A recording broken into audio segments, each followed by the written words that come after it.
Buenas tardes a todos, muchísimas gracias por su paciencia y por acompañarnos en una actividad más de la extensión del Canvas, estas actividades académicas con conversatorios, pláticas que buscan expandir la discusión sobre las películas que forman parte de la programación de esta quinta edición.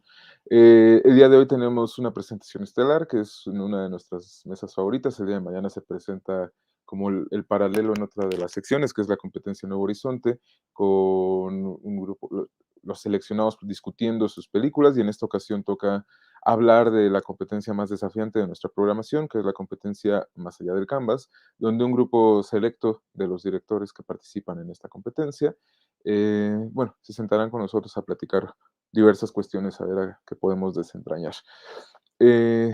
Invito a mis invitados a que se unan a la conversación. Es un placer tenerlos con ellos para poder hacer la presentación. Hi Vadim, hola Nico, hola Nico. Hi. ¿Cómo Hi. están? Thank you so much for joining us. I'm going to do a short introduction in Spanish, so you don't get scared, Thanks. but I need you to be here. I'm going to start with the man that doesn't need introduction in our country, Nicolás Pereda. Muchas gracias. Nicolás Pereda es un cineasta cuyo trabajo explora lo cotidiano a través de narraciones fracturadas y elípticas, utilizando las herramientas de la ficción y el documental. A menudo colabora con el colectivo de teatro Lagartijas Tiradas al Sol y la actriz Teresita Sánchez. Es profesor de cine en la Universidad de Berkeley, en California.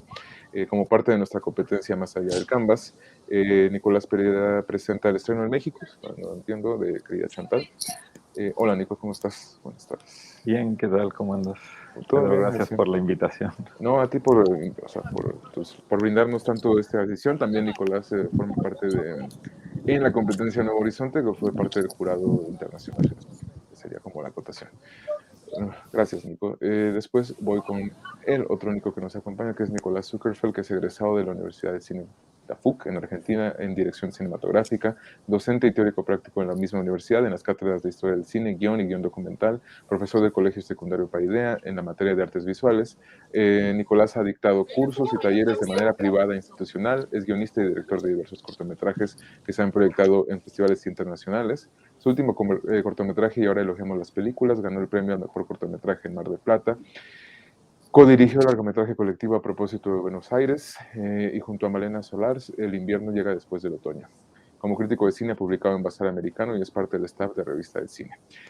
Nicolás presenta con nosotros No existen 36 maneras de mostrar cómo un hombre se sube a un caballo. Nicolás, buenas tardes. Buenas tardes, muchas gracias. Hola a todos, gracias por la invitación. No, gracias a ti, Nicolás. Por último, el otro invitado es desde Rusia. Nos acompaña Vadim Kostrov. Vadim nació en 1998. En 2017 estudia en la BYIC de la Facultad de Dramaturgia. Graba su primer cortometraje documental de Silent Night, únicamente con un iPhone. En 2018 deja esa universidad por presión y censura de sus maestros, para el año siguiente poder comenzar su serie Aural, que incluye la doctrilogía Narodnaya, After Narodnaya y Comet, así como sus obras autobiográficas Orfeo y Verano e Invierno, próxima a estrenarse. En estas filmes se notan los intereses de Vadim, que radican en la conexión entre ficción y documental, la exploración de recuerdos y nostalgia, la relación fílmica entre cámara, tiempo, cámara y naturaleza. Vadim presenta en la competencia Más Allá del Canvas Orpheus, y fuera de competencia, en la sección Nuestros días se presenta Summer. Vadim, thank you so much for joining us from Russia in this walking talk that we're gonna have with you there. It's my pleasure to be here. I'm sorry for this kind of video conversation because I'm now presented on another festival, and I hope everything will be fine. I'm happy to be here in Mexico at the same time. We are more happy to have you here, and please keep walking, because I think it's giving like a special lessons to this conversation that we. Thanks. And I don't know how to start this, to be honest. I've been thinking a lot about this. Your films are so diverse. If I want to be like going for the easy path, I will say that, well, that's the best way usually. The films in the context of the programming, in the selection, they all explore in really particular ways the cinematographic language, of course. But at the same time, and that's more interested with the 36 Maneras, it's that they explore the intimate or the personal aspect of yourselves from certain distance. This is like a random introduction that I wanted to do because I want you to give you the word, whoever wants to take it, to talk a little bit to our audiences that they are still able to watch your films, because most of them are going to screen in the next 4 days, to give like a context of how this process of creation was between form and the personal or the intimate of the personal history, and how they as well all dialogue with the history of cinema. That I think it's something that we take in mind because it's really important for this competition, how the films explore consciously the history of cinema by their contemporary forms, let's say.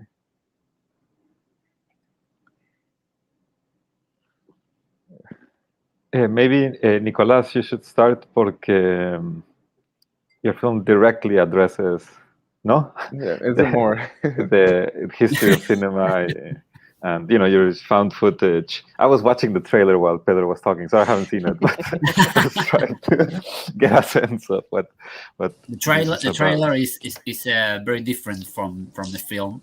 I used images that are not in the film. So the trailer is like a fake trailer. Right. Bueno, iba a decir que le comentaba recién a Pedro que para mí era más sencillo hablar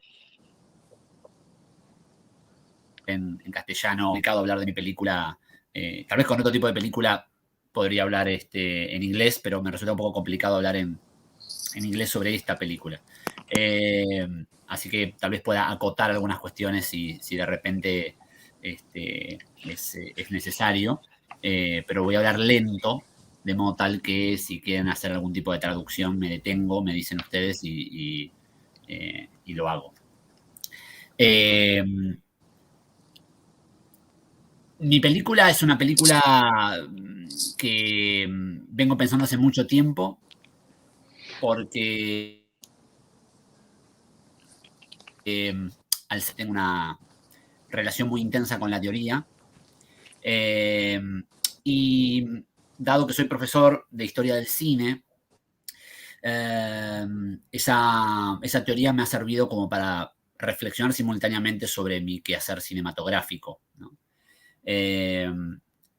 Yo suelo utilizar ciertos textos teóricos, o solemos utilizar en la cátedra donde doy clases ciertos textos teóricos, y uno de ellos es un texto del escritor Edgardo Kosarinsky, el escritor y crítico argentino Edgardo Kosarinsky, realizador también. Y es un texto sobre intolerancia, el nacimiento de una nación, de alguna manera lo que muchos consideran el padre de la gramática cinematográfica, ¿no? Es un texto que a mí me interesa particularmente y que nos sirve mucho para hablar de cine clásico, y ese texto terminaba con una frase de Raoul Walsh que Kosaninsky citaba y que decía algo así como dijo Raoul Walsh, no existen 36 maneras de mostrar cómo un hombre se sube a un caballo, como una forma de expresar la idea de que tal vez muchos de nosotros como cineastas sabemos que existen más de 36 maneras de mostrar cómo un hombre se sube a un caballo, pero el director clásico es un director que nos va a demostrar que en su película solo hay una. Es decir, cuando uno ve una película clásica, uno tiene la sensación de que esa es la única manera posible de filmarlo. Entonces, siempre me pareció interesante esto que decía Kosaninsky, y en un momento empecé a preguntar, ¿y qué pasaría si buscamos en todas las películas de Walsh si realmente existen 36 maneras de mostrar cómo un hombre se sube a un caballo? Y así empezó el proyecto. Un proyecto que empezó como un fan footage y se convirtió en una película de detectives, porque esa frase que yo creía que decía tal cual, que Kosaninsky citaba tal cual, en realidad no decía exactamente eso, y tampoco tal vez era exactamente Raoul Walsh el que le había dicho. Entonces, en ese momento, todo estalló por 1000 pedazos, y una película en 2 grandes partes, en la que en la primera parte me fijo si existen 36 maneras de mostrar cómo un hombre se sube a un caballo. En la segunda parte me pregunto si eso es cierto. tal cual, ¿no? Y empiezo una especie de investigación extraña y rocambolesca a propósito de esta frase. No sé si pude sintetizar bien la película. para los que no la vieron, sobre todo. No, más bien para los que la van a ver. Vamos a decirlo así. ¿Y el material es de muchas distintos directores? ¿O No. todo es de Todo Walsh. Raoul Walsh? Todo es de Raoul Walsh. Todo es de Raoul Walsh. Es decir, lo que hicimos es tratar de conseguir la mayor cantidad de películas, de descargar la mayor cantidad de películas de Raoul Walsh en la mejor calidad posible e incluso privilegiando que estuvieran las películas en mi película, recortando solo los momentos en los que alguien se sube arriba de un caballo. Lo que pasa que, bueno, nada, tienen que ver la película porque eso se va transformando en el tiempo y empiezan a aparecer personas que entran a habitaciones, personas que se bajan de caballos, en fin. Entonces, pero eso también tiene que ver con la investigación que fui realizando, ¿no? Pero sí, me concentré en Raoul Walsh y lo que decía es como que privilegié que los fragmentos estuvieran en la película, incluso si son películas que están en muy películas que las puede conseguir como filmadas. Hay películas que están filmadas de una pantalla de un televisor. Pero es la única manera que tenía de conseguirlas y decidí dejarlas tal cual. Me parecía que había cierta belleza en también evidenciar que el cine clásico, que cierta parte del cine en general, no hay copias, están perdidas, ¿no? O están en una calidad pésima, ¿no? Entonces también una película, me terminó quedando una película sobre eso también. Just to give you a little bit of context, Vadim, this is thanks. No, Because about the I answer. just... No, don't worry about the answer of Nicolás.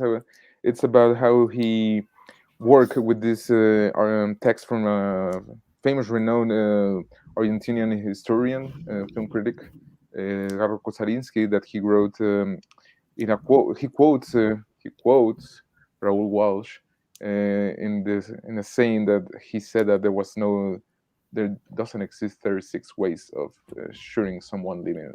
How you said that in Spanish? Like getting off a horse? There are not 36 ways of showing a man getting on a horse. Getting on a horse. Right. And how that became like the motif for Nicolás to explore the film and turn it into, at the end, a detective film as well. And maybe there was more ideas, but in this case, trying to stay with you, Nicolás, how this I'm gonna do it in Spanish, sorry, but I'm really fast. All right. You're getting crazy. Yeah, no, I'm bipolar, and by this is not helping at all. So, ¿cómo sentías que había una responsabilidad de que tu forma dialogara con la historia? Digo, el videoensayo es una forma que se ha expandido en los últimos años con los avances digitales, podemos decirlo. O sea, no es algo que haya nacido hace poco, pero pues que se ha democratizado también por el acceso justo de que te metes a Caragarga, bajas todas las películas de Raoul Walsh que estén disponibles y la forma de investigarlas es como mucho más accesible. Me preguntas cómo arribar a la forma que tú creías necesaria para que la forma del videoensayo también alcanzara como esta estructura estética que también logra y narrativa. Bueno, mira, te soy sincero, nunca tuve en la cabeza hacer una película ensayística, o sea, como que la forma fue apareciendo a medida que iba realizando la película. De hecho, como te decía anteriormente, la película iba a ser una película solamente compuesta de fragmentos de películas de Raoul Walsh, como por ejemplo Star, de Johann Lurf, ¿no? Es decir, como una película como mucho más programática, mucho más estructuralista de alguna manera, y charlando con mis amigos y amigas que estaban trabajando también conmigo para capturar las películas, recortarlas, etcétera, etcétera, de repente me doy cuenta que, esto no lo dijo tal cual Kosarinski. Entonces, cuando empezó a aparecer esto y empezamos a charlar en un chat de WhatsApp que teníamos, de repente alguien dice, ¿y por qué esto no lo incluís en la película? Esto tendría que estar en la película. Y así empezó a entrar en la película, pero empezó a entrar de una manera como completamente natural, ¿no? Y nunca tuve en la cabeza la idea del filme ensayo. De hecho, me causó gracia que el año pasado, en una especie de lista de películas, de video essays, estuviera mi película. Y yo nunca pensé en la forma del video essay. De hecho, me generan un poco de rechazo los video essays en general. Pero también soy muy ignorante porque, claro, los video essays que veo son los que te dicen que Wes Anderson es igual a Ozu porque son simétricos, ¿no? Entonces, de repente empecé a descubrir todo un mundo de video essays que digo, mirá, son películas bastante parecidas a las mías. Incluso me acuerdo que un crítico norteamericano dijo algo así como que le agradecía a mi película llevar el video essay a los festivales, ¿no? Como que el video essay estaba como relegado a YouTube, ¿no? Y de repente mi película se pasó en New York Film Festival y era como todos los del video essay decían, bien, hemos logrado la legitimación. Pero no, la verdad es que nunca pensé en la forma del ensayo, es decir, como que iba encontrando la forma de narrarlo a medida que iba haciendo la película, ¿no? No sé si responde tu pregunta. No, claro, sí, no, también esa como intención de que justo no encasillarse en esas mismas formas establecidas, ¿no? O sea, que porque también, o sea, el videoensayo ya también está completamente estandarizado en un deber ser como que justo, o sea, igual inconscientemente, pero el tuyo propone otro camino cinematográfico, pero también videoensayístico. Sí, creo que tal vez lo que estoy pensando así mientras me lo preguntás, ¿no? Creo que tal vez la diferencia es que en el video ese hay como una especie de voluntad didáctica, ¿no?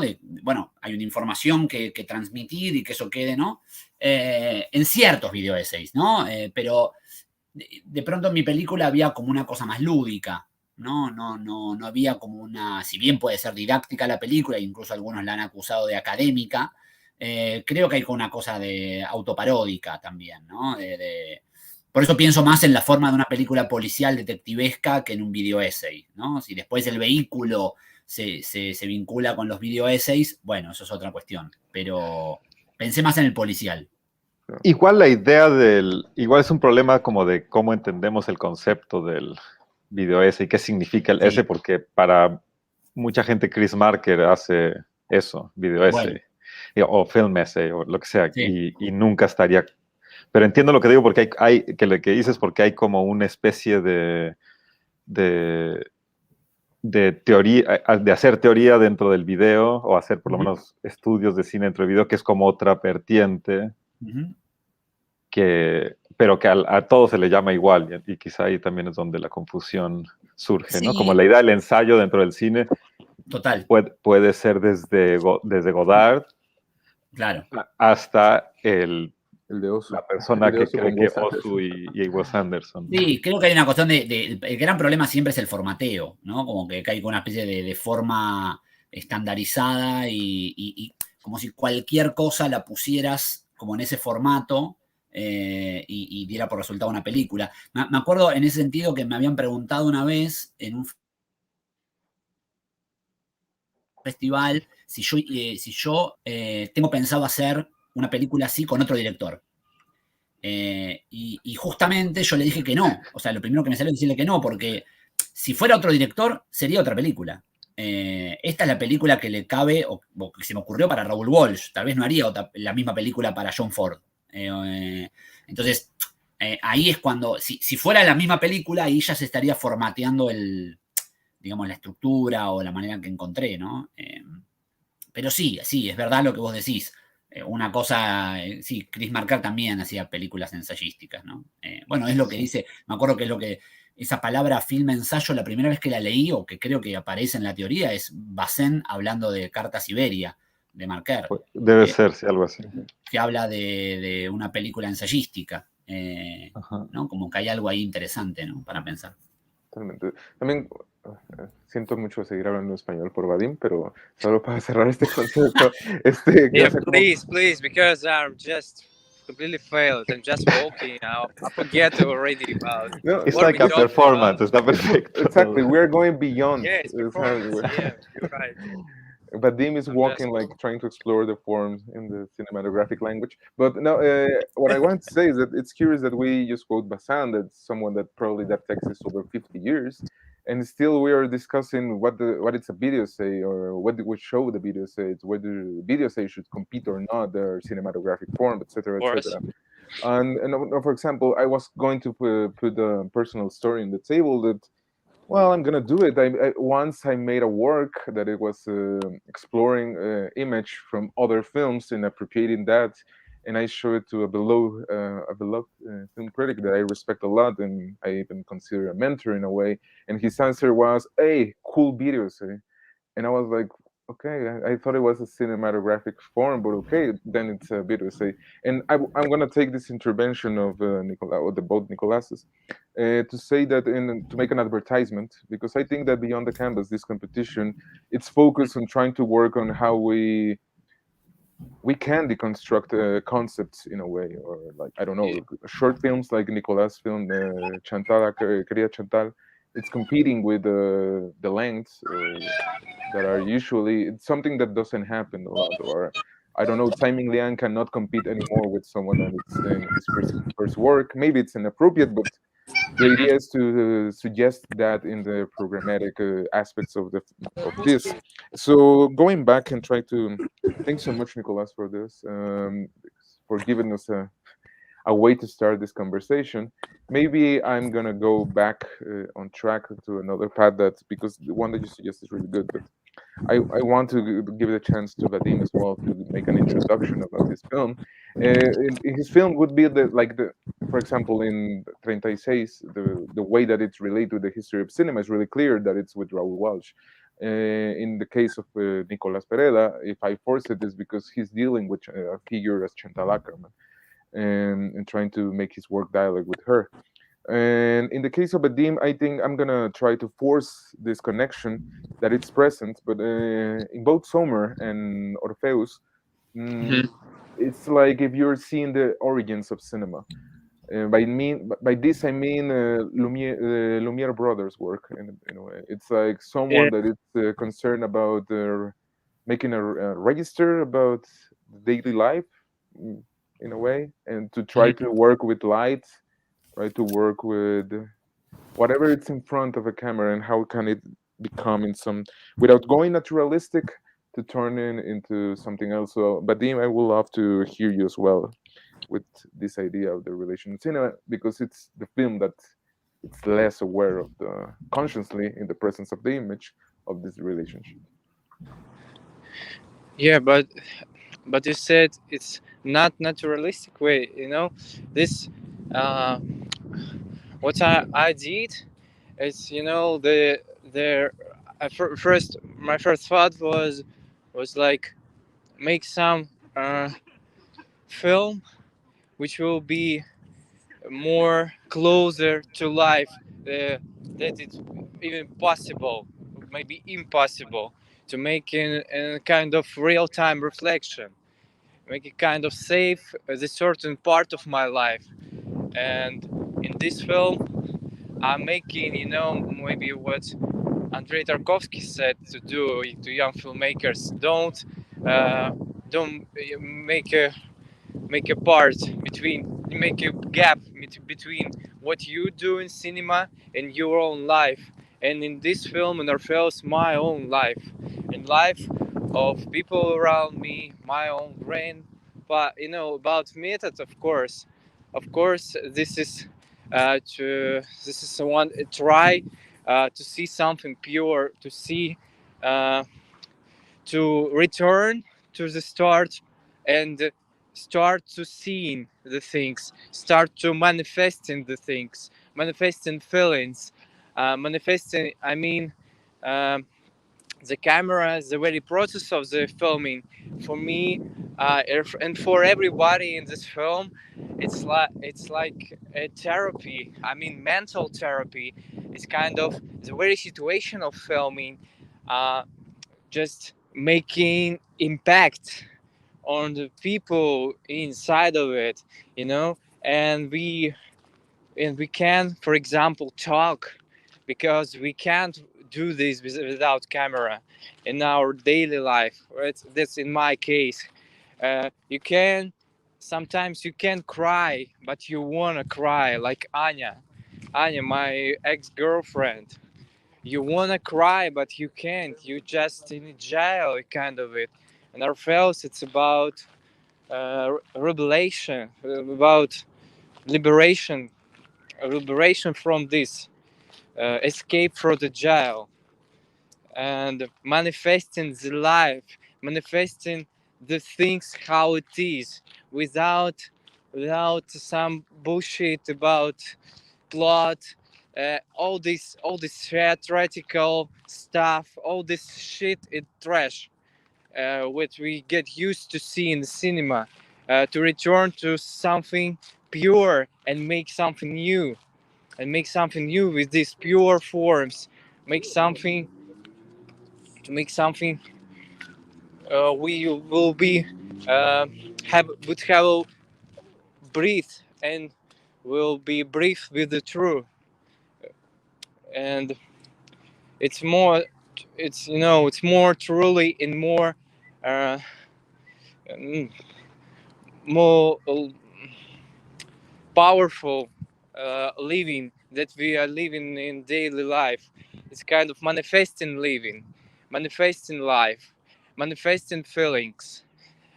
In this very situation of this film, my gesture to help Anya, to help people to be seen, to my want to help, to show this crying of our yacht, of our 90s, somewhere far away in deep in Russia, somewhere nobody hear this, nobody look at these people. It's But there exist. I am exist. I said it in the film. In this pure form, pure gesture. It's so many things. It's not just Lumiere brother, that's it. That's it, because it's it's made without this bullshit, without some kind of stuff which keeping you in the blindness. It's something about manifesting, about uh, g- uh, going out from negative to positive. If we're talking about the film, like a photography film, the film, it's about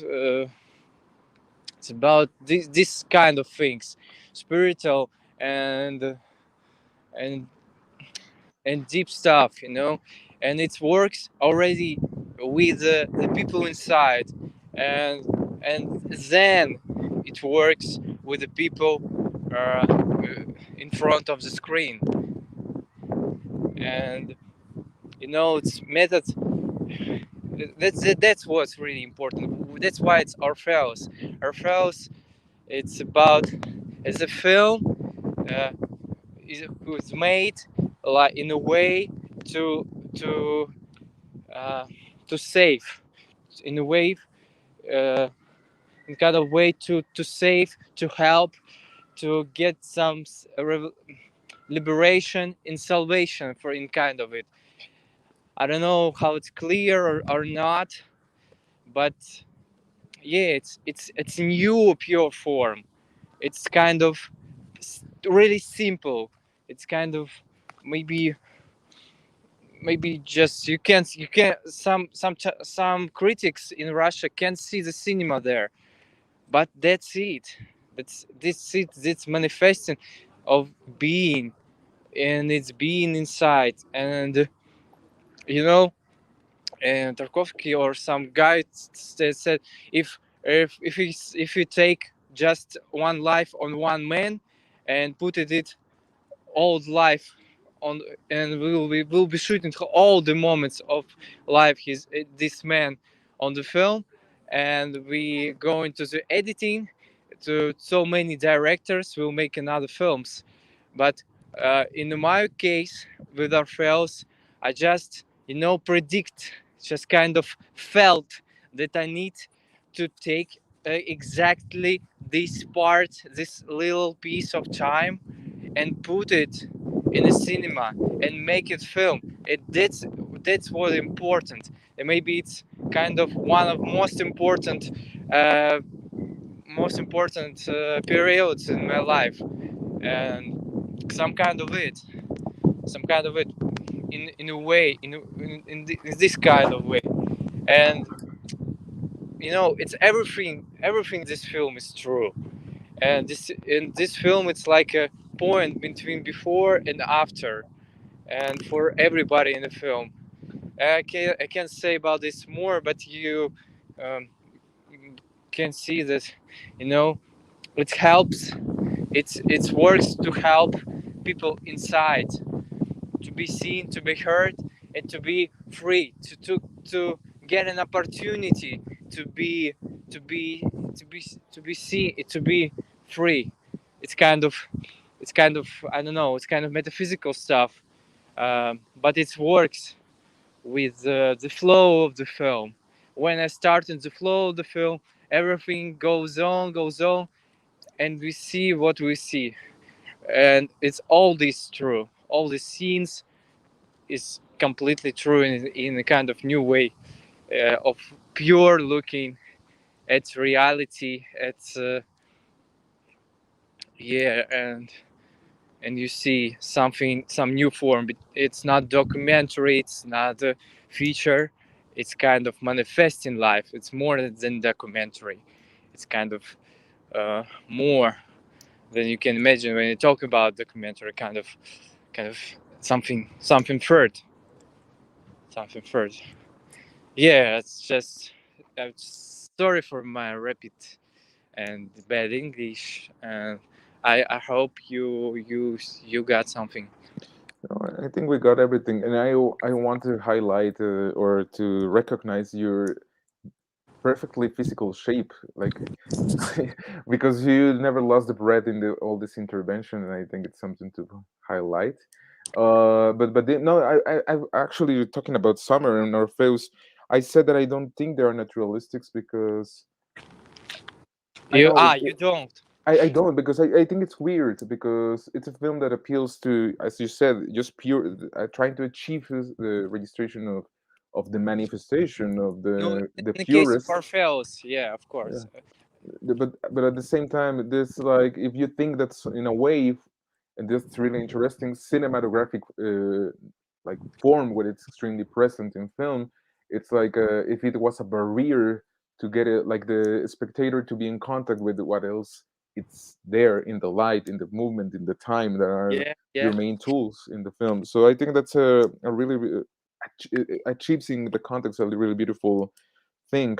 And I want to take your answer to go with Nicolás Pereda to ask you, because we can see that it's weird. I think Querida Chantal is a film that connects both. Uh, None of you have seen the film or the other, but you can trust me, um, or at least it's the only way, the only thing you can do. Yeah, yeah. Because Querida Chantal as well, Nico, you are someone that has worked for the over 10 years with the cotidian, bueno, cotidiano, as a way of manifestation. As I think, but some of the reflections of Vadim can apply a lot to your films. And in this case, you take a, I don't know if it's a new path, but it's a different path, but that still dialogues with the rest of your filmography. It's a film that it's aware of the presence of the history of cinema because it's Nicolás Pereda using his space or his intimate space to talk with the cinematographic historical figures, Chantal Ackerman. So I'm just saying this to give you the word. Mhm. You're mute. I would have never made a film like this out of my own sort of without someone else prompting me to do it, because it's a film that is directly talking with Chantal Ackerman, and I don't think I would have dared to do something like this, but it was a commission from a festival, and so it was a nice opportunity to do something that I would otherwise not do. And so it was like a commission that was basically, write a letter to a film director that you want. And it was, I wanted to deal with something very sort of personal and quotidian because of her films, not so much because of my films, but I wanted to make a reflection about her cinema. And I was interested, and I like her work a lot, and I'm interested in the way her characters are extremely complex because we get to observe them in their everyday, and how she has lifted the everyday to a level of tension that I rarely see in cinema, and particularly in cinema that doesn't deal with storytelling and so on. The fact that her characters are in every, when you watch things like Jan Dillman or the movie that has the name Anna, the Rendezvous of Anna. Las Noches de Ana. Super intense all the time, yet you don't know exactly why it's so intense all the time. And they're very tragic. And so I wanted to make something like that, and at the same time address cinema as a whole, because I talk a little bit about what cinema does to your vision, that it frames your vision, it alters your vision. And so that's why I created this sort of character of a painter, because of the idea of a painter not wanting to engage with cinema because cinema is too powerful of a way to, it reduces your, it can have this profound impact in the way you see the world. And maybe a painter doesn't want to have their vision completely modified and altered with this medium that's too powerful.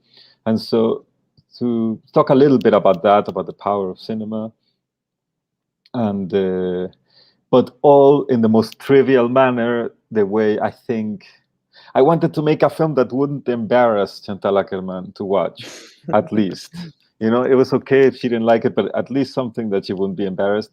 And so I thought this triviality, because it's all about someone, Chantal Akerman, contacting my sister to rent her apartment in Airbnb or something like that. And so I take over, and so I just talk to her. So it's most of the time we're just talking about the apartment having heating or not, or how long she's gonna stay for the rent, whether it's furnished or very trivial matters. Yeah. How did you decide that it wasn't, that she would be ashamed? Just like that. I mean, it's very difficult. I mean, luckily, I would, or unluckily, I would say she would never be able to watch it. But it was just this idea of making it very palpable, making it not a homage, let's say, but more something that was in tune emotionally with her work without it being a direct homage. It was something more parallel to her work. I mean, who knows? Maybe she would be embarrassed. But the nice thing also is that Chantal Akerman, I read her book that's called My Mother Laughs. My Mother Laughs. And in that book, she talks about her trips to Mexico, because her sister lived in Mexico, and her mother stayed in Mexico for long periods of time because she was taking care of the mother. It's obvious that Chantal Akerman was not the best person it doesn't seem a super responsible person to take care of other people, at least from her own description in her book. And so the mother would go from Belgium to Mexico if she needed to be taken care of by family members. And she hated going to Mexico, Chantal, because of the circumstances, I think, where the sister lived. She complains a lot about the universe. So I liked that to make a film. I liked that it was a place, that Mexico was a hostile place for her. And so the whole interactions with me would be these letters that these emails that we exchange would be from her point of view, totally annoyed. Like, I have to go to this fucking country and now have to deal with this fucking idiot who knows who I am. And this kind of things seem to be kind of more funny to me. And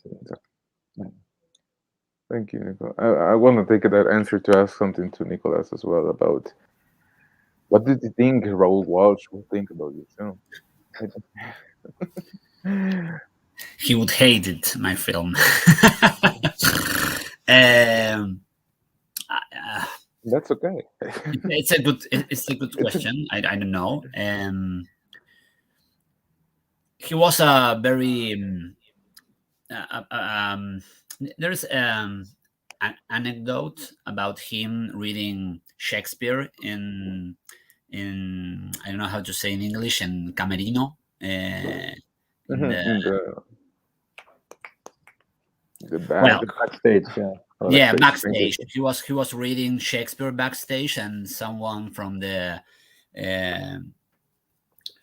movie enters to the backstage, and he puts the book down. So he was a very intellectual man, a reading man. So I think that he would tell me that I do a lot of riddles. I enter into the labyrinth, and I went crazy thinking. So he would be he would tell me that the last sentence of my film, that's the way to do a film. That it's simpler. It's a very simple thing that I don't have to. I don't have to do a lot of questions.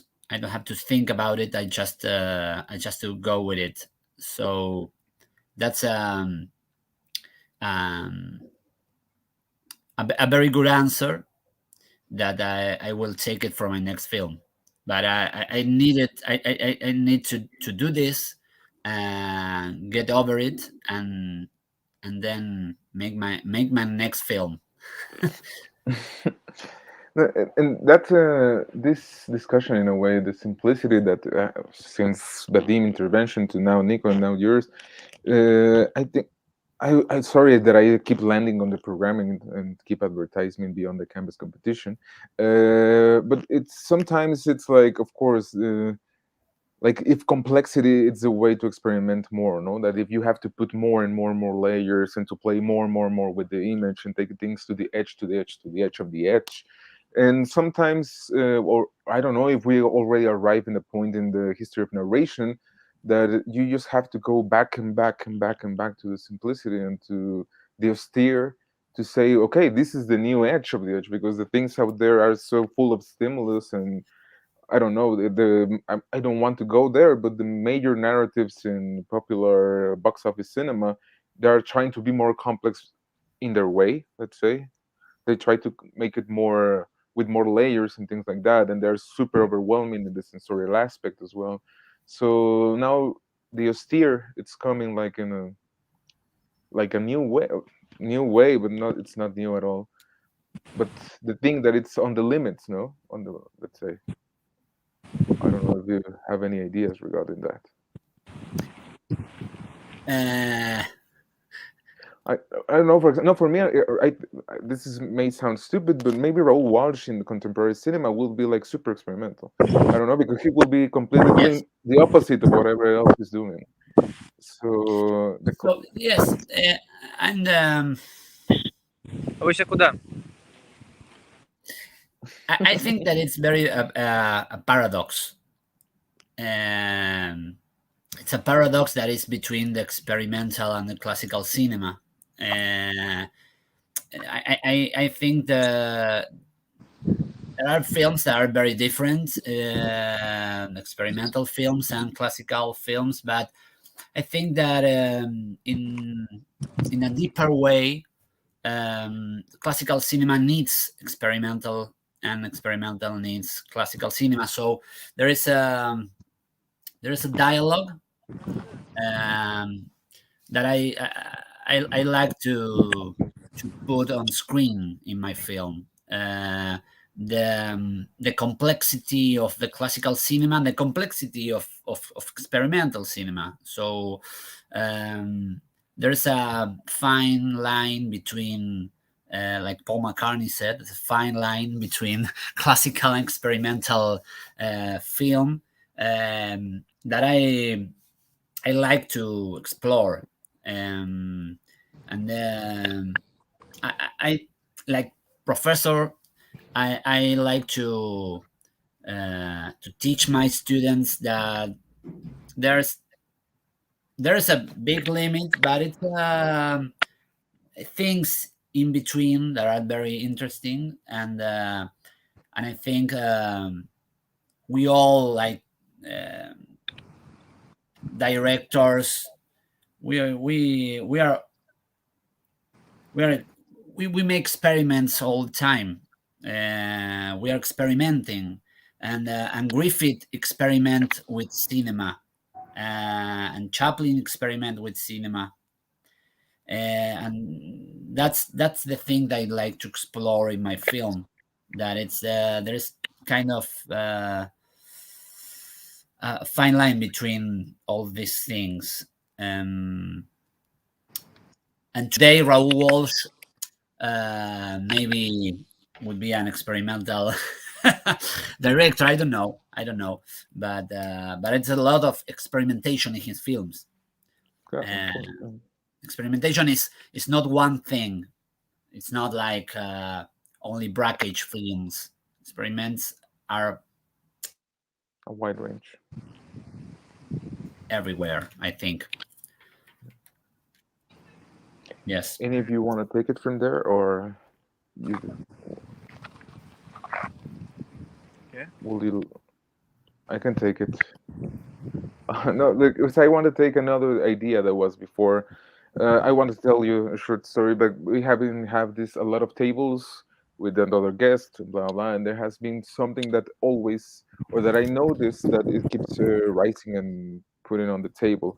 Yes, not 2 days ago, Radu Jude gave a master class, and in a way, I don't know how do we end there, but he said I can shoot whatever I want, I can shoot everything, but the moment I decide that I want to shoot something or that I want to register something, it's in the moment that I know which cinematographic form I'm interested in it. I don't know if it makes a lot of sense. I want to, because it has been present in almost all the conversations, and I wanted to put it today on the table with these three films. There was going to be four, but with these three films that we're discussing, how the cinematographic form is think in relation of the interest that you of the narratives or non-narratives, but the ideas of that you want to explore, discover, and how do they help to reveal, and for example, using the terms that Vadim used in his intervention, to reveal what you were interested into.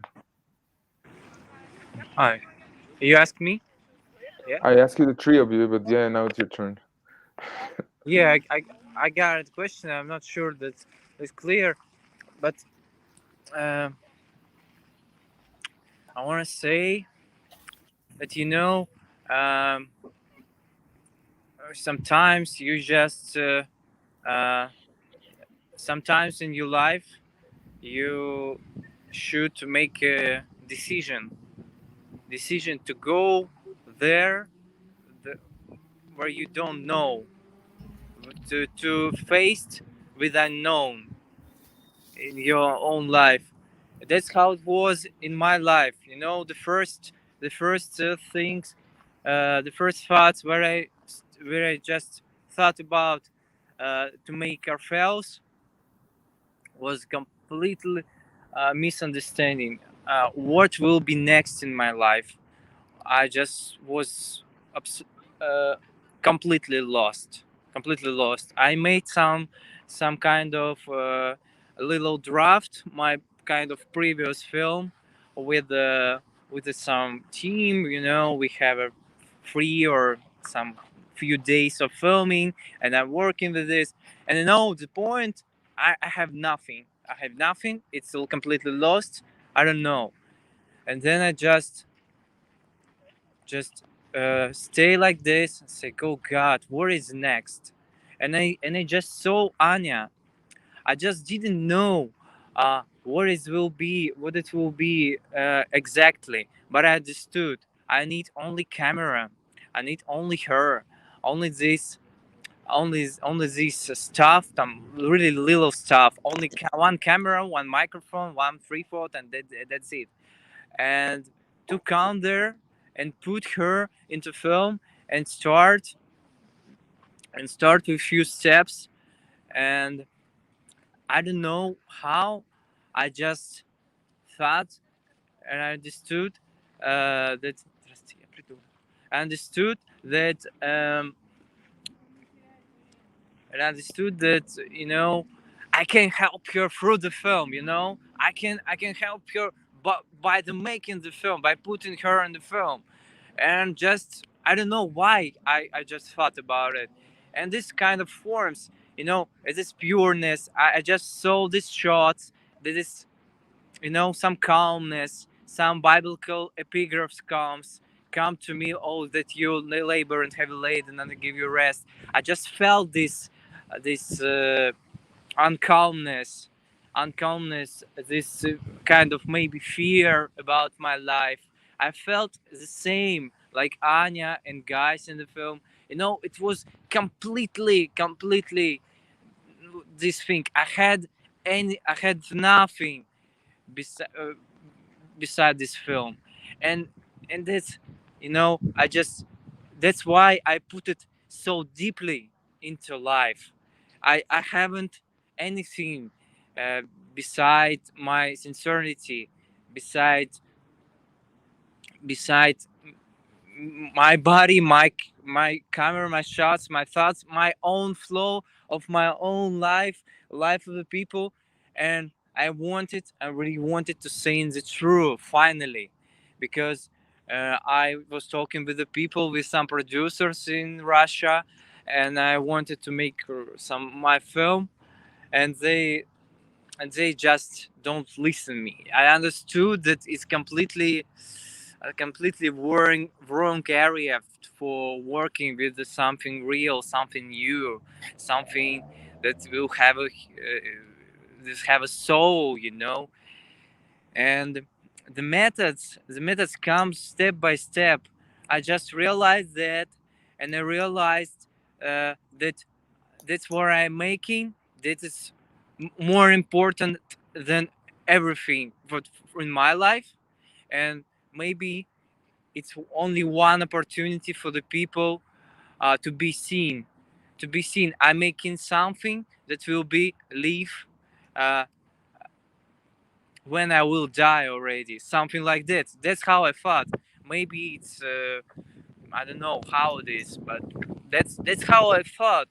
And I understood that I couldn't stay in my little city, little hometown, Nizhny Tagil. I just can't. I can't.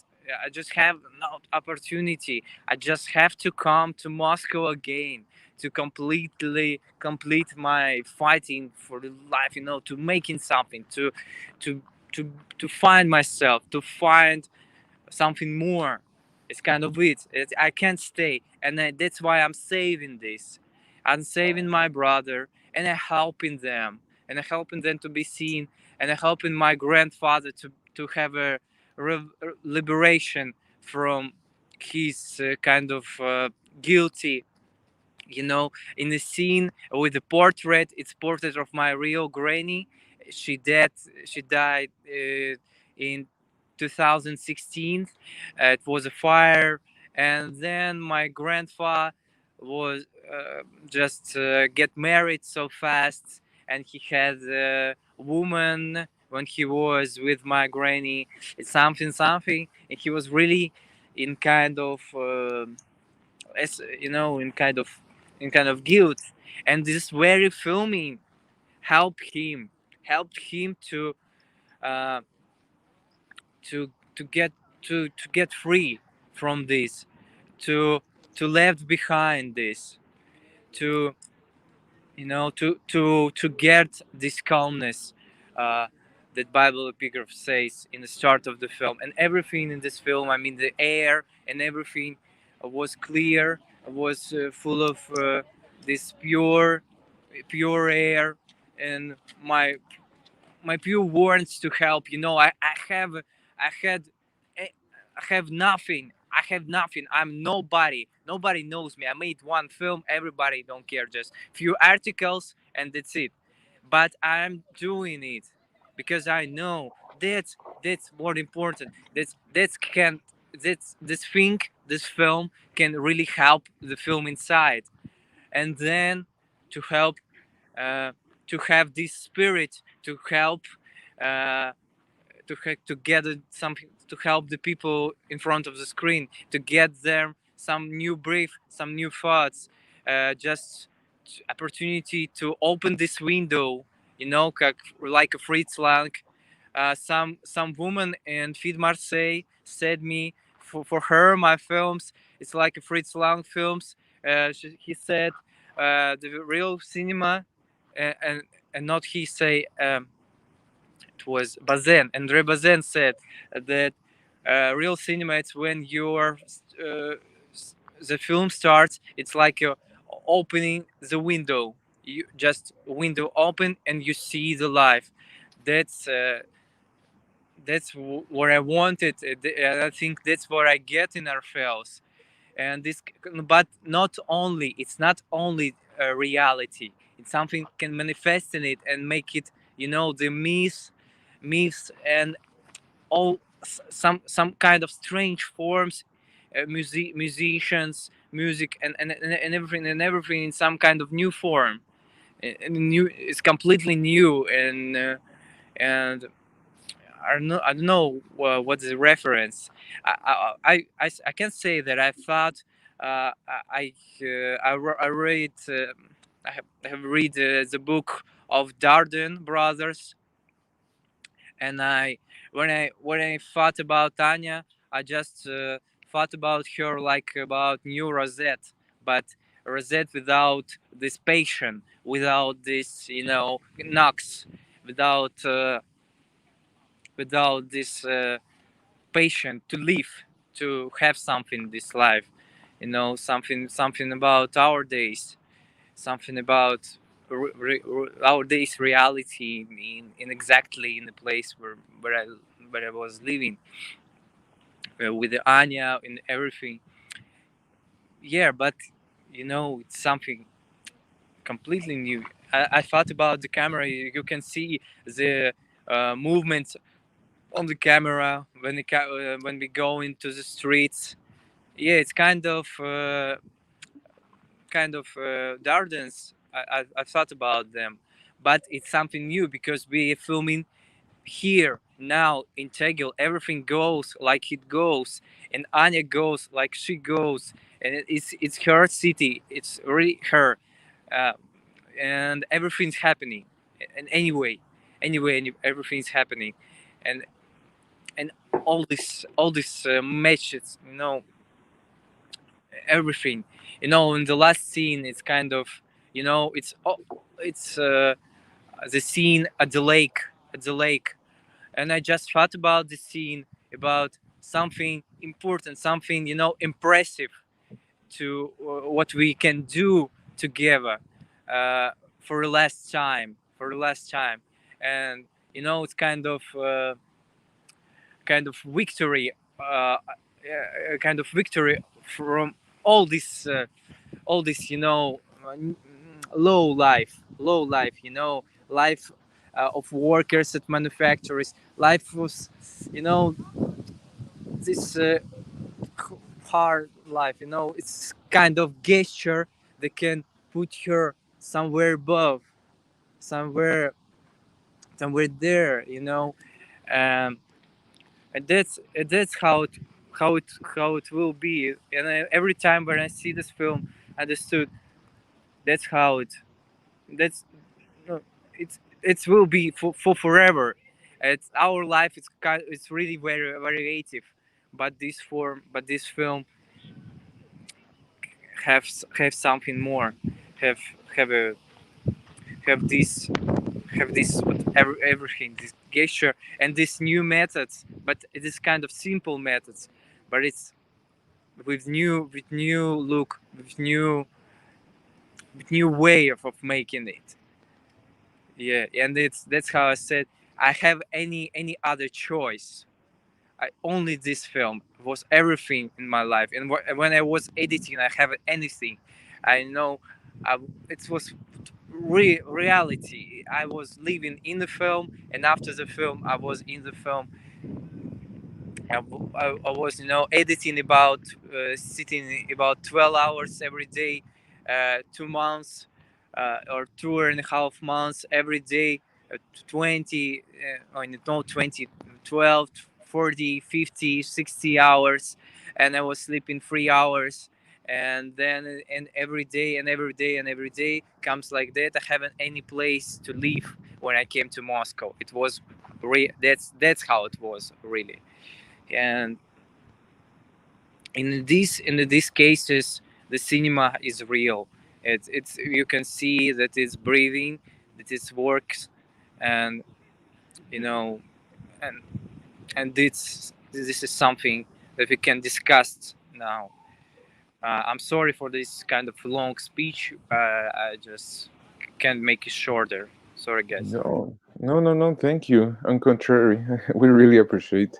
Well, as I appreciate. I don't know if the Nikos do, but no, and I think it's something. It's from this reflection that you're doing, but they might want to add something, and maybe then from there, any Nico can take from there. But it's funny how I don't know on another table yesterday in the Mexican cinema short film discussion, there was like this understanding that cinema is like a chemical reaction that we're having to life. What's the mental process that we have that I don't know, if someone gives me a middle finger on the street, I'm gonna answer probably with the same. If someone screams up to me, probably I'm gonna react with the scream. Someone gives me love, probably I'm gonna react with giving love. But at what moment our brain is codified in a way that we decide to react with taking a camera and reacting in that way to the world? And it's this is well like if this world is full of codes that we are trying to understand, and the only way we can understand it is giving our own codes or giving you your own codes. The codes of the filmography of Nicolás, the codes that Vadim is trying to explore to understand or to deal with Anya, and the codes that you, Nico, as well you use for deal with the history of cinema, Raoul Walsh, or your WhatsApp group, no? And but it's fun, you know. And of course, it's because we grow up probably watching a lot of cinema. Sometimes it doesn't happen that way, but it's the way that we can relate to the world. So I'm just, if anyone wants to take it from there.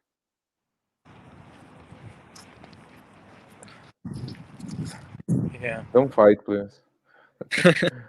I talk a lot, so I left this.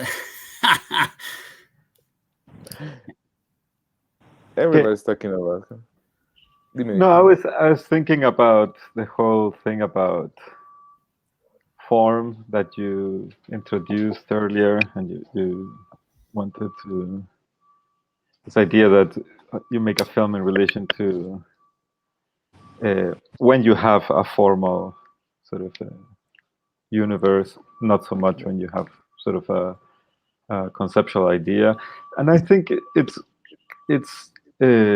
strange that we thought about filming films otherwise. The idea, because the film is a material world, it's not an abstract world in the sense that you can make, but most of the films are very concrete. Like we film stuff that's there. Like if we don't tend to invent the things in front of us, and so the sort of a central thing of cinema has always been to how do we shape the stuff that's in front of us. And in a way, that's the main preoccupation. Like there is no, like that's sort of at the center of cinema is, in a way, how to shoot that person getting on the horse. what then they do and what they're thinking about and what their little story is secondary to, where you put the camera for that person to get on the horse, just to quote that film. But and so at the end of the day, your whole life as a filmmaker is that question of there is the material out there, and how do you capture all these things, the materiality of the world, not so much the abstract ideas or the stories or the concepts of the world, but because I feel like there is other means that are way better at discussing abstraction. Film is not necessarily like an abstract medium at all, or good at abstraction. It's way better at very concrete, superficial in the sense that you only get to see what's in front, not what's behind, let's say. Of course. And so that's why at first when I started making films, for example, I thought it was very difficult to define what my films were about, because when someone asked me what my film was about, I hated telling them the little plot that perhaps was somewhere in the film, because I've always felt like, first, it will feel like the most boring film on the planet because the plot is so simple and non-important. And then because it felt like it was a total deceit to tell someone what a film is about by telling them what the characters do. Because what the film is about, light and mise-en-scène and so on. So yeah, maybe it's too obvious, all this stuff, but I was just thinking, because you mentioned this idea of form. So at the end of the day, we make, it's not so much about thinking about subject matters and things like that, but a lot more about very concrete, how to, it's a lot more simple than that in many ways too. And it's not about, I try to not think in sort of psychological terms or in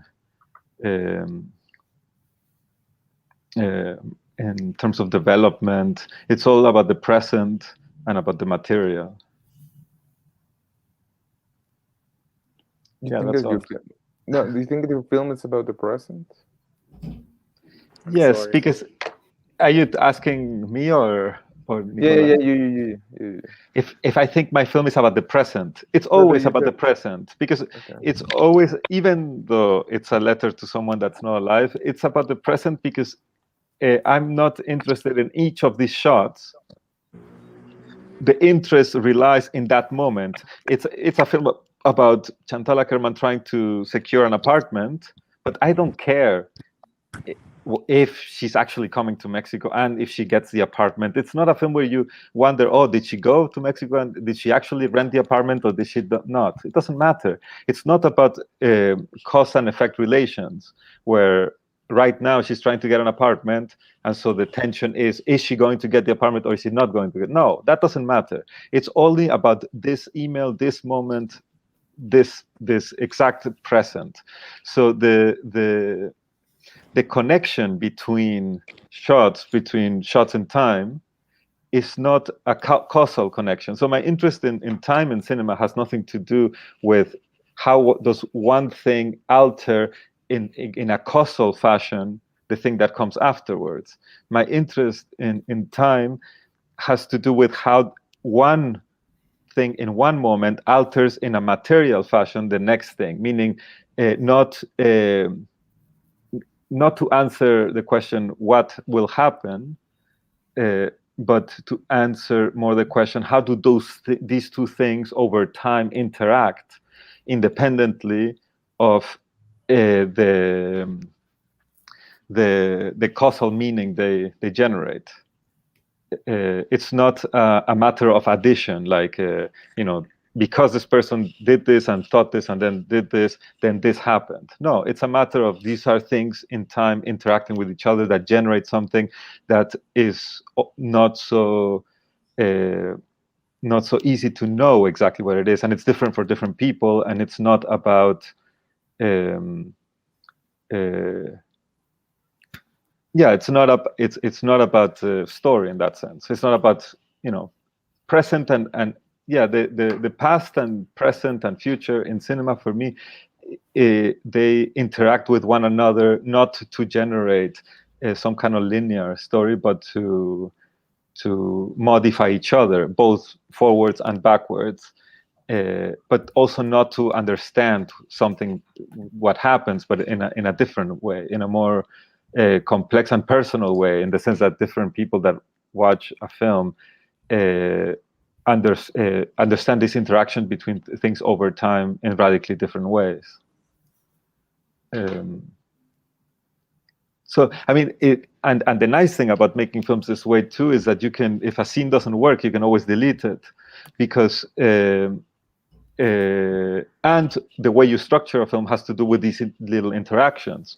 Because if you make a film and you don't like a scene, or one scene doesn't interact well with the previous one, because it's not about adding in order to be able to tell something concrete, no scene is essential in that sense. I mean, there's essential scenes once you have it and you're like, this scene is amazing, let's say you think it's amazing, so it's essential, but not in the sense that if you lose it, then you suddenly don't understand something, because there is nothing to understand, because everything's about the present. And at the end, every scene is essential, no? Every scene that you decide to put in the film, because if you decide to take one of any of those scenes, the film is completely something else. Yeah, but what I mean by that is that the film, you can, yes, they're essential for them to be that film, but if you take it away, what I meant by it's not essential is that if you take it away, it's not like something you don't understand. Yeah. You know, like, so what happened? How did they get from here to there? Or why is it, you know, for me, what I'm trying to say is that because the films are not tied in a causal fashion, like cause and effect, yeah, then you don't cut anything by changing the structure of a film, and what you change is something much more complicated to explain. It has to do with your sort of affective relationship with the work, and not so much whether you understand a story or not, let's say. Yeah, it's about the essence, let's say, if you give me that. Maybe, yeah. The essence, yeah. But that's also very that's abstract. You know, very difficult to define what that would be. No? Exactly, completely. Nicolás, you want to add something in this regard? Maybe? Yeah, I was thinking about what Nicolás said, and I think that in my film, or my film was just like learning process. Like I just told you that the last phrase of my film, that the cinema is simpler than what I thought. I was thinking about the Rolling Stone phrase that it's only rock and roll, but I like it. That it's a phrase. I think it's a very interesting phrase, because it hides more than it shows. No, and I think the mystery of the classical cinema is this, that it hides more than it shows, and there are not 36 ways of showing a man getting on a horse. It's a very pragmatic phrase, but it's a very tricky phrase, and that it hides more than it shows. And that mystery is, for me, very interesting. And you know, I'm writing right now a genre film, a horror film, a zombie film, and I think that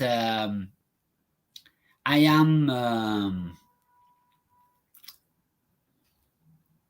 I learned a lot of Raoul Walsh's films and a lot of classical cinema, and now's the time to do that film.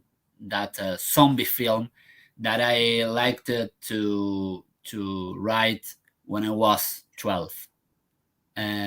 Because when I was 12, I like zombie films and I like horror films, and I like it, more right now than when I was 12. But I'm ready now.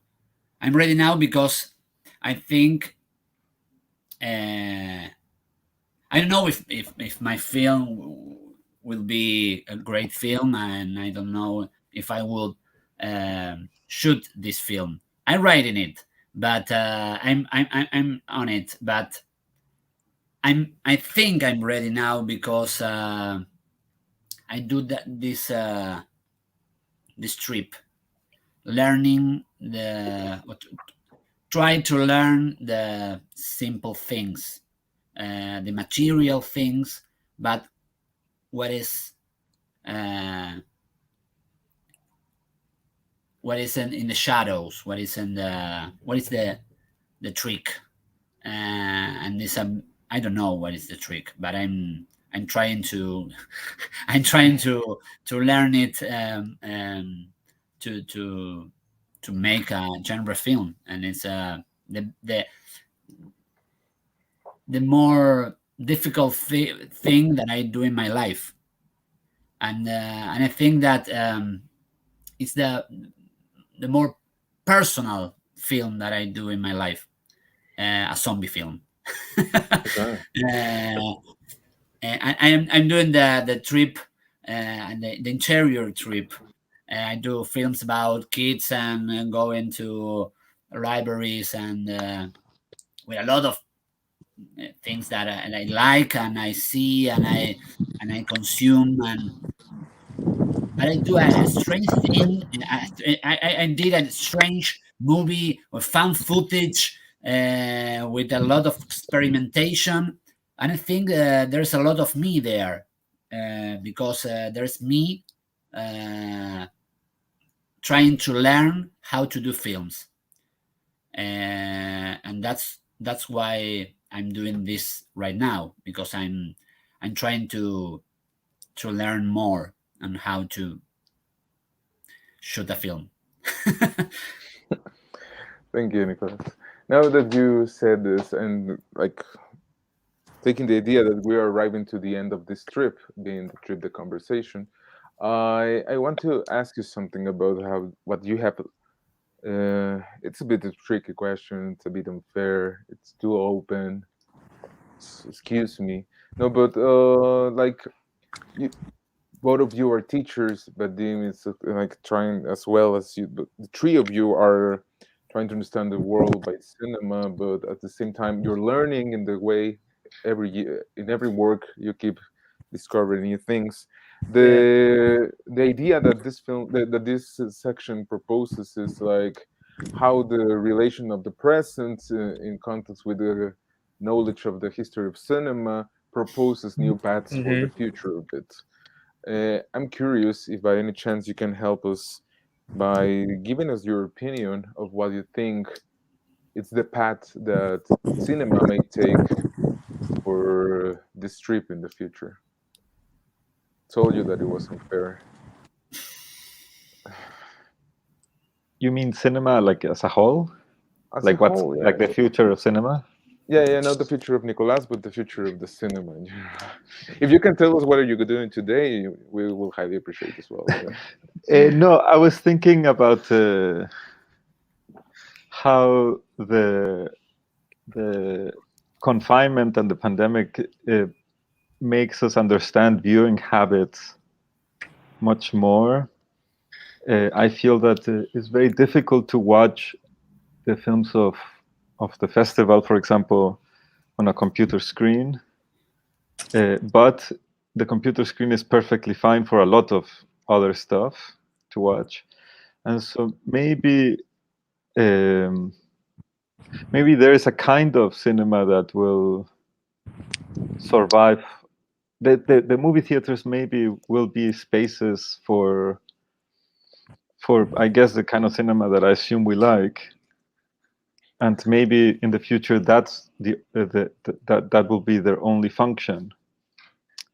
and other kinds of cinema maybe will be relegated to the TV screen, also because of all these other platforms and so on. And so in a sense, it's actually like a positive thought. The idea that the cinema will be, that every time you go to a movie theater, you'll watch something surprising or different, something that needs the space, the concentration, not just the size as well, but also the focus and the darkness and the fact that you have to turn off your phone and that you have to be, you commit to that, because there's a whole lot of cinema that in a way it's made so you don't have to commit to that, and it's fine. But maybe it would be kind of nice if they figure out, we're not making any money out of releasing things in the cinemas, and maybe a lot of them will close, but the ones that remain will be these spaces that every time you go there's something wonderful to, or at least something that proposes something to watch. I don't know. I agree. I hope it can happen. But it's wishful thinking. It might not be any. I would be the worst business person because all of my ideas would never take off. So I doubt any of these predictions have any validity. No, I have that prediction too, just before they intervene. But as well, you see that there's a platform as movie that it's growing extremely fast and it's going super powerful. And some of these films that I assume are the ones that we're interested, they are finding these paths over that on that place, no? Yeah, but it's very strange because I subscribe to I have a subscription to movie, but I never feel like watching it because I like going to a movie theater, and it's very difficult for me to be at home with a computer. And I mean, I do watch it once in a while, but I feel like a lot of the films that are in the platform are not that. This is not the right space. So it's fine that it exists, and it's fine that people watch things however they want. But for me, a lot of the films that I want to watch that are on that platform, I just want to go to the movie theater and watch them, and not watch it in my Absolutely. Guys, Vadim, Nicolás. Yeah. What can I say? just a little word, a few words. I just thought a lot about all you guys said, and of course the cinema is going in a way of creating new form, but always going and looking behind and taking it again and see on this and looking at this in another way, and that's how I working now, because I'm using the kind of old cameras, kind of un un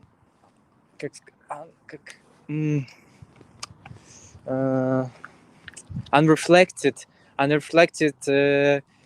types of the cinema and unreflected materials of the cinema and the ways of the cinema. And in my films, my seasons starts with the summer, and after I made winter, and now I'm film already finished autumn.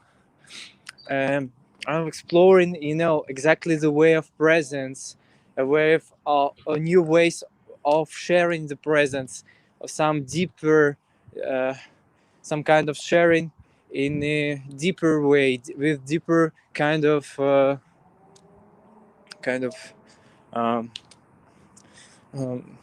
it's whole the sculpture of light in the time. This kind of, maybe Dorsky said it, and everything. It's goes like this, and cinema all the time, all the decades, every decades, every year, maybe just trying to find something, and this new is behind.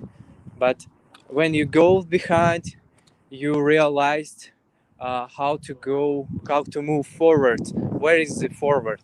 What is the forward, and how is moving forward?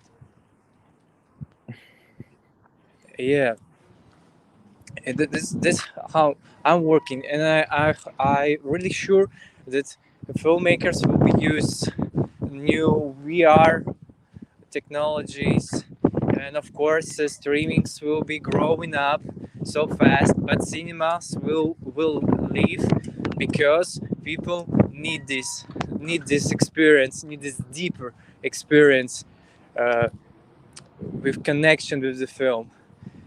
People need this kind of conversation, that intimacy, that kind of you know this kind of metaphysical things, this kind of brain, this kind of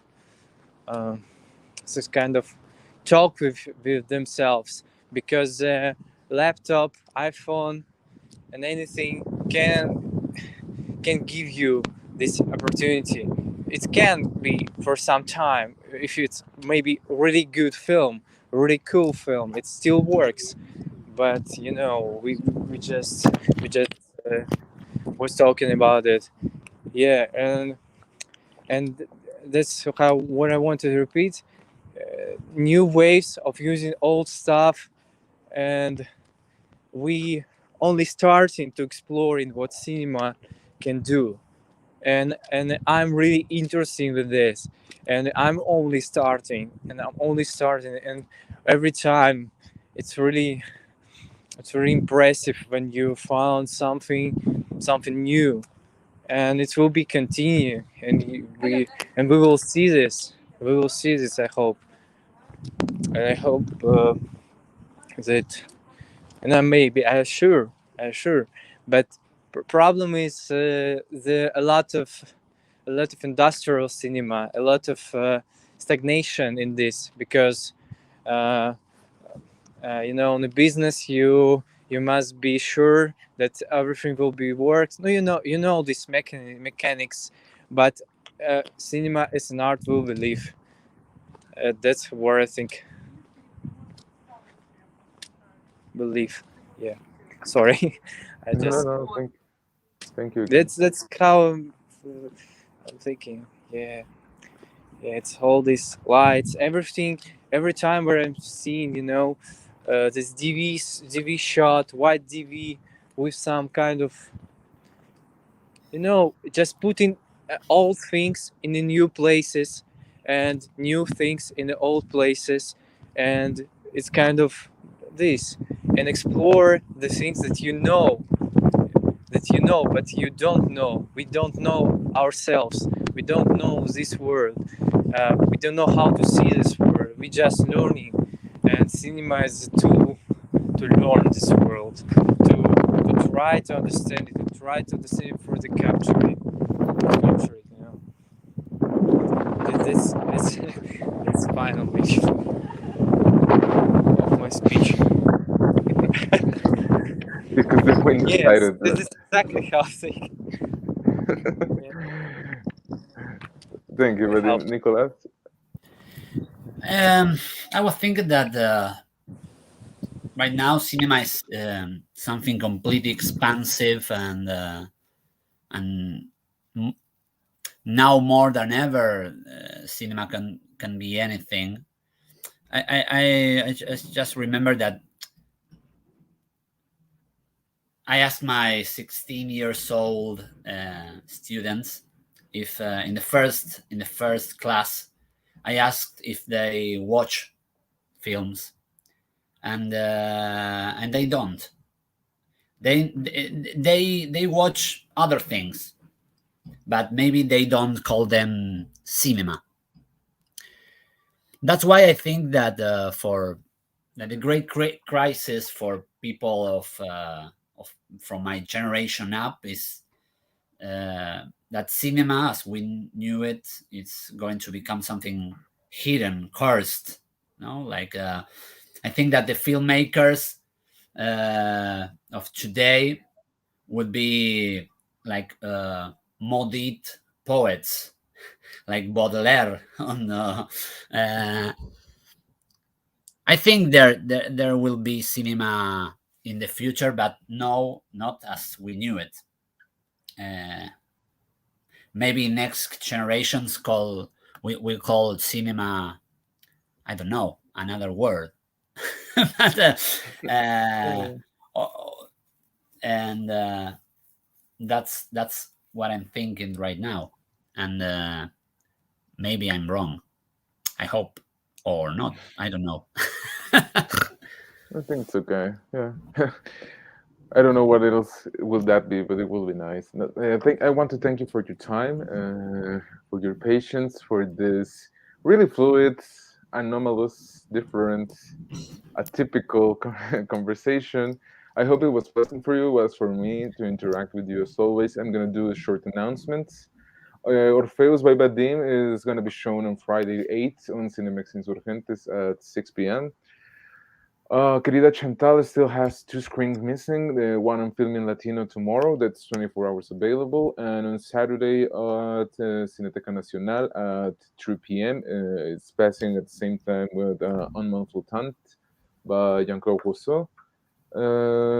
Summer again by Vadim. It's screens on Filming Latino on Saturday 9, 24 hours. It's a party. Sorry. And there are no 36 ways of showing a man getting off a horse. It screens Saturday and Sunday on Cineteca Nacional first at 7 p.m. and Sunday on Cinemex Insurgentes at 1 p.m.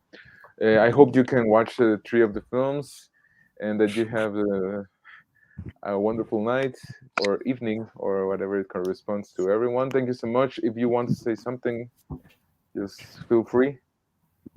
Thanks a lot. Thanks. Thank you for this impressive conversation. Just to get clear some things again. And thank you for this. And I hope that you will have a nice watching our all 3 films. And we get something new from about this world. Okay. Alright, kind of something.